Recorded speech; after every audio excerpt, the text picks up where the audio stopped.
that tie-in point level, sometimes you won't be able to do it. There are trees out there you just can't throw to the top of them, even if you're the best thrower in the world. Climbing trees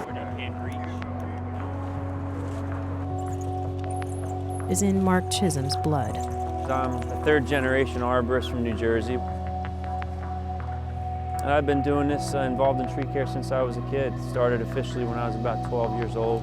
His ease, swinging from branch to branch, certainly impresses the crowd of aspiring arborists gathered at the bottom of this tree in Bronx Park. Spider-Man undercover. I would compare him to Batman, but you know Batman used a lot of tricks and gadgets. And him as a person is just crazy, like what he does.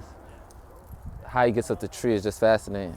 Maurice Samuels is hoping to follow in Chisholm's footsteps and become the next generation of tree care specialists. But first, he and a few others enrolled in a New York City Parks Department program need to learn how to climb a tree. I mean, you saw how I climbed up the tree too.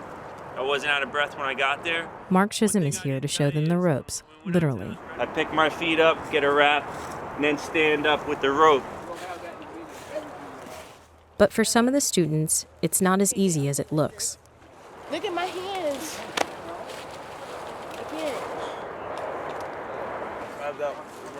The Million Trees training program prepares participants for green-collar jobs at places like the New York Botanical Garden, the Central Park Conservancy, and the New York City Housing Authority. So, who wants to climb first? Me. I want me. The program was launched in fall 2008. The Million Trees training program is unique in that it's a 7-month training program in arboriculture, ecological restoration, and landscape management design. We had over 400 applications this year for our 33 positions, and we're looking for young adults who have been traditionally disconnected from work as well as educational opportunities. People like former Boy Scout Manny Linares, who was laid off from his job last year. Linares has learned that working this close to nature is actually hard work. I used to be in better shape. I used to swim and everything, but you know, as the years pass by, not so many, but it's been 5 years since I've been that active. And so we're doing everything basically with knots and rope, and we're pulling up our own weight. And so at first it took a while to get used to. But he says the experience has given him a new perspective. I look at my tree now outside of my house, and it's like I see so much more of it now, you know, and I can learn to appreciate the environment much better. Great job, Cole. Come on, no 4 feet, buddy. That fell. During the program, the trainees are taught how to identify certain trees and diseases. But in order to eventually take care of trees, the trainees must be comfortable working out on a limb.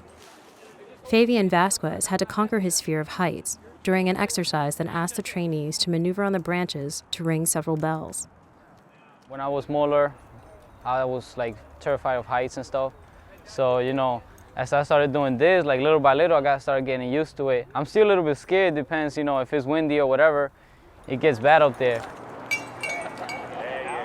You gotta concentrate on what you're doing, because, you know, one slip, you could just fall, so you gotta be really concentrating in the work that you're doing.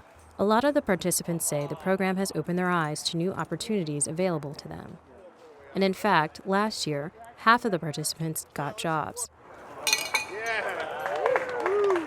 Every day you learn something new, and it's just amazing to be doing jobs like this. Who knows, like I never knew there was jobs like this out here.